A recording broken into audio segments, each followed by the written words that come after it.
Well, we all know our world can be dangerous, confusing, unpredictable. But tonight we try to give some order in what to expect in the year ahead.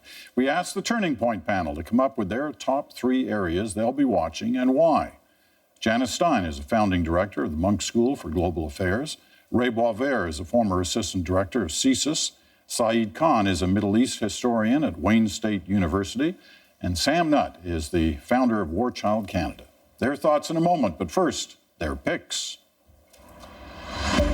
Look around the globe and there's a turning point on almost every continent. The migrant and refugee crisis swamping Europe, Asia's economic woes that are affecting the world, the Middle East always, struggles in South America, especially in Brazil, the continuing rise of Al-Qaeda and affiliated terror groups in Africa, North Korea, as we saw again last week. Fine, but rank the top 3 is what we asked our experts, and here they are. At the top of the list, Saudi Arabia and Iran, always plotting against each other, but now it seems in near open conflict, risking huge problems for the whole world. Where is this heading? China, its economy is at best unstable, and the consequences are being felt everywhere. How bad could it get? And ISIS, its tentacles have reached far beyond Iraq and Syria. Can it ever be defeated? Lots of questions there. Time for some answers. All right, let's start with number 1, Saudi Arabia and Iran. Janice, what's behind the conflict here? This is a really tough time for Saudi Arabia, Peter. There's a perfect storm, and I guess I can describe it as a frightened monarchy. Why a perfect storm? Low oil prices, rising domestic expenditures, a war that is involved in Yemen that is not at all going its way, threats of terror, and, of course, this escalating conflict with Iran. This is a monarchy new, being run by the son of the new king, not very experienced, and really responsible, I think, for the escalation of tension with Iran. Iran responded, but we got a surprising tone of moderation out of that government for the first time. All right, some key players, and Janice has mentioned one of them there in Saudi Arabia, right? Oh, absolutely. There's a complement. There's a lot of change taking place in Saudi Arabia currently. There's Prince bin Nayef, who's responsible for the internal affairs department and the security piece. I'm not sure if they're collaborating or actually working towards or against one another. Tons of drivers in the environment, for sure, as Janice says. And agreed, it's a frightened monarchy, but it's also one that worries me because if it's frightened, therefore it's very unpredictable, and it may actually undertake some activities that would be perhaps catastrophic down the road, because I don't think that it has the same temperament that we saw emerge out of Saudi Arabia just about a little over a year ago. Yemen, absolutely, it's a bit of a quagmire. It could be their sort of, I hate to use that same analogy of Vietnam, but it's $6 billion a month out of an $81 billion defense budget. That's a lot. That's a lot of bleeding at a time where the economy needs $85 US a barrel of oil and is down to about 40 US. So lots of revenue problems, internal strife, and potentially, if nothing else, is the issue of it's that those two conservative forces, and it affects Saudi Arabia the same way it affects Iran. And again, there's some irrationality, and there's lots of intrigue at the palace level and I think through society. All right. Saeed, take us beyond Saudi Arabia and Iran and Yemen in terms of the region, the impact, the stakes for the region with this. Well, the stakes are very high. This is really about regional stability, but it's couched within this proxy war that has been underway for 3.5 decades between Saudi Arabia and Iran in various concentric circles, which involves, of course, Iraq, Syria, Bahrain, Lebanon to an extent, even in Pakistan, where you have sectarian conflicts exploited in order to leverage this kind of power grab between these two countries. What makes it particularly pernicious, though, is the defense expenditure of some of these countries. Saudi Arabia and the Gulf states, for example, are buying billions in weaponry. They have a 5-to-1 expenditure advantage over Iran, 10-to-1 if you include the entire GCC relative to Iran. They're getting itchy trigger fingers right now, as we see in Saudi Arabia prosecuting its rather failed war in Yemen. Sam, what's at stake for the rest of the world? Well, I think that Saeed really hit on the crux of the matter here in terms of these are multiple proxy wars that are now happening, and the implications of those wars in terms of the ongoing refugee crisis, which will continue to deepen, I believe, in 2016, the pressures that that's putting on both the countries regionally, but also globally to respond to that crisis. At the same time, you have conflicts that have been protracted now, Syria entering into its, well into its 6th year, and people are running out of resources. They're becoming more desperate. We saw that just this week in terms of the starvation and the humanitarian response to that, and how difficult it is to access some of these populations who are at high risk as these groups continue to fight it out. So I would say that in terms of the humanitarian impact, I mean, that is something that the world needs to be very concerned about, that Canada needs to be concerned about, and also in terms of our own foreign policy, as you mentioned. I mean, these are, talk about Saudi Arabia, it's one of the worst human rights abusing countries in the world. We are in the middle of a multi-billion-dollar arms deal. We need to be asking ourselves some very, very hard questions about that. All right. Number 2 on your list is China. Why is it a key turning point for 2016, Saeed? China is the second largest economy in the world. It is a large creditor nation. It is responsible for so much infrastructure investment throughout the developing world. For the first time in 2 decades, it's having a slowdown in its economy. We have to remember that over the last 20 years, it had double-digit growth in its economy. It's slowed down now to 7%, which would be the envy of many countries, but nonetheless, for something this large, this bulky of an economy, that's certainly very important. And we see that it is a neophyte when it comes to this kind of transformation of its economy, and so it's struggling to try to contain and try to figure out a way to deal with this economic downturn. Why is it in such a mess? It's really interesting, Peter, because this is a turning point in the history of modern China. It was the factory of the world with low-value exports. Every one of us, I think, has worn something made in China at one point or another. It's moved its economy away from that to a consumer-driven economy. But what does it have? It has huge debt. We Canadians worry about that. Chinese debt dwarfs what Canadians worry about. It has bad banks. It has inefficient state enterprises that they have not been able to reform.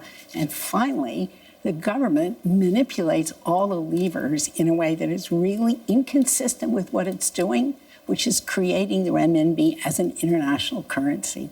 They are in a really tough spot. Okay, and it impacts everybody around the world because of what Saeed said in terms of their stature as the number 2 economy in the world. Sam, you're a little cynical about the whole China story. Why is that? Well, I'm cynical for exactly the reasons why Janice mentioned. I mean, this is a country that has manipulated its currency. It manipulates its markets. The companies that are traded on the Chinese stock market are the majority shareholder is the Chinese government. So in the same way that this has happened before, recently in August, and they manipulated their way back to a place that seemed to be relatively stable economically, and then we're facing the same turmoil again. The whole thing is a house of cards. And so from a geopolitical perspective, I wouldn't put as much weight into the significance of that as I would into some of the humanitarian catastrophes that are playing out around the world. All right, let's go to number 3, ISIS. We've all talked about this around this table. The world has been focused on ISIS for at least the last year and a half, if not 2 years. But here we go, into 2016, Ray, it's still right there on the list as a key turning point area.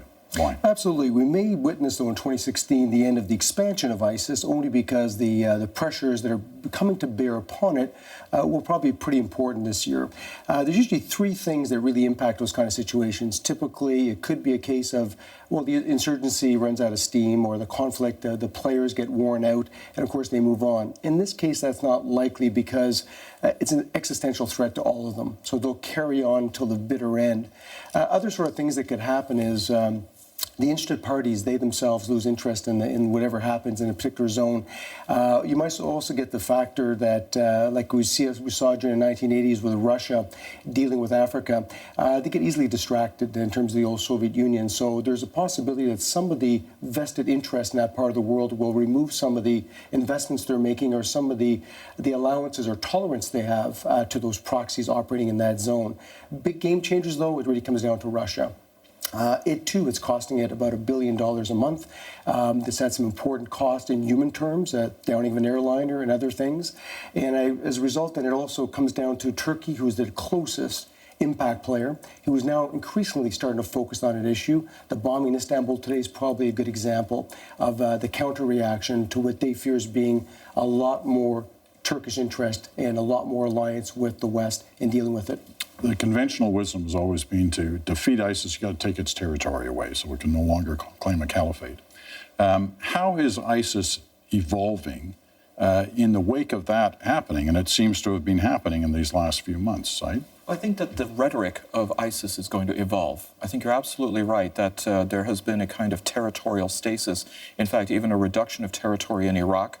Syria seems to be at really an impasse. It's neither a gain nor a loss of territory for ISIS because it seems like most of the major parties aren't even focusing on ISIS. They're focusing on some of the other Syrian rebel groups that are there, or in the case of Turkey, focusing on the Kurds. What we do have, though, is as there is a reduction in the rhetoric of the caliphate, I worry that coming up now on 100th anniversary of the Sykes-Picot Agreement, which really is the document that shaped the modern Middle East as we understand it and something that ISIS invokes quite readily and heavily in its propaganda, that it will then look at the architects of the Sykes-Picot Agreement, the British and the French, as perhaps greater potential targets moving forward. So we find then that there's the franchising of ISIS, the moving away from the caliphate aspect and moving toward this kind of post-colonial, decolonial revenge tactic. All right, I've only got a minute before we take a break. What areas are most affected by ISIS right now? So let me go out on a limb, Peter, and say they're going to be pushed out of Iraq, and they're going to be very present in Libya. I think that's probably the most important area to watch. Yemen is a second area where we're going to see a much enhanced presence. As far as Afghanistan, Mali, we're going to see ISIS spread out as it's pushed back in its heartland.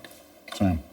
I would agree with that. I think that Afghanistan and Libya in particular are extremely vulnerable, and I'm not as optimistic that 2006 is going to see a decline in ISIS. I think it's going to see its expansion, its evolution into different markets, frankly, and I think that the chaos that it's going to be able to wreak as a result of that is going to be significant, and the impact on civilians is going to be monumental. And we're seeing this certainly in Afghanistan. It's not that difficult, especially in poor countries, to recruit young people with a small amount of money and get them to do your bidding. So any losses in Iraq and Syria, I think they'll be made up for elsewhere. Absolutely. Yeah, it'll masticize, there's no doubt. Yeah. And foreign fighters will continue to be the issue for this year. All right, we got to take that quick break I was talking about, but when we come back, this question: where's the turning point area we aren't talking about?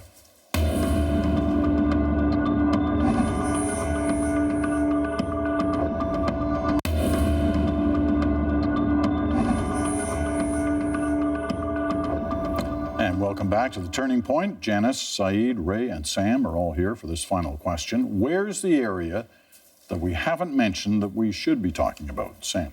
We should be talking about Africa. There are a number of crises that are brewing in Africa that could be become extremely significant in 2016. Burundi especially is very vulnerable, and we have been down that path before. Many hundreds of thousands of people lost their lives, with tremendous regional implications, particularly with Rwanda and Eastern Congo and even Uganda. The crisis in South Sudan continues to have devastating implications for that population. So I would say that we need to be paying attention to what's going on within Africa, not just North Africa, but also within Central Africa and East Africa and the Lake Chad Basin as well. Why is it so often that we end up saying that we're not talking about Africa and we should be? I say that all the time and try to talk about Africa because I think that it's extremely significant. The loss of life in terms of recent conflicts has continued to be absolutely devastating. We don't even talk about the war in Eastern Congo, and more than 5 million people have lost their lives there. So we focus on other parts of the world, the Middle East, but we ignore Africa, I think, not just our own peril, but to the peril of many millions of people. Saeed. I'm going to pick Brazil, another continent that oftentimes is neglected, South America. We have to recognize that Brazil is the largest country, the largest economy in South America. It is definitely a benefactor to many of the other countries which are now finally coming out of the struggles that they've had for so many decades. It's a BRIC country like China, and like China, it's having a lot of economic problems.